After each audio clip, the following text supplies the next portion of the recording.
Present में ही उसकी head to to जो भी बात होगी सारी वो डिस्क्राइब कर देगी आपके कान में, राइट कान में बोलती है। मेरे पास भी है एक, लेकिन लोगों को लगता है कि मैं उससे काम कराती हूँ, वो गलत साइन चला गया सब तक।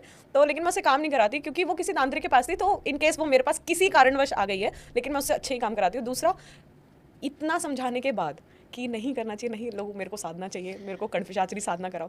पहली बात तो कण्ठपिशाचनी सिद्ध करना इन प्रेजेंट, अभी एट प्रेजेंट में पॉसिबल ही नहीं है। अगर फिर भी आप करते हैं तो संभाल नहीं पाएंगे, क्योंकि वो फिजिकली से लेके मेंटली तक सब हिला देती है। एंड आई थिंक वो कोई किसी रूप में आती है ना? हाँ, वो 3 प्रकार की साधना होती है, मातृ रूप में होती है, प्रेमिका रूप में होती है और सखी भाव में होती है।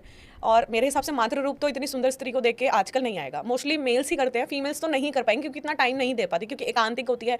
और जो हम महिलाएं होती है, मैं मानती हूँ कि महिलाएं कुछ भी कर सकती है, मगर एकांत 11-21 दिन तक एक ही काले कमरे में बैठना पॉसिबल नहीं हो पाता है, और उसमें कुछ ऐसी चीज़ें होती हैं जो हम नहीं कर पाएंगे। तो ये चीज़ें गलत है, और मैं शुरू से बता, फिर भी लोग मेरे पास कि हमें कण्ठपिशाचनी साधना कराओ, ये कराओ, वो कराओ। भाई नहीं कर पाओगे आप। अगर प्रेमिका भाव में बुला लिया तो फिर कुछ हो ही नहीं सकता तुम्हारा, वो आके पूरा डिस्टर्ब कर देती है। एंड अगर मदर के फॉर्म में हम उसको बुलाते हैं तो ऐसा कुछ होता है क्या कि मदर को मार देता है, वो मार देती है? मारती नहीं है, मतलब प्रेमिका रूप में अगर करोगे तो वो फिर आपके साथ कोई भी फीमेल नहीं देख पाएगी। आप अगर साइड हग भी कर रहे हो तो वो उसको ओह अच्छा। मार भी सकती है।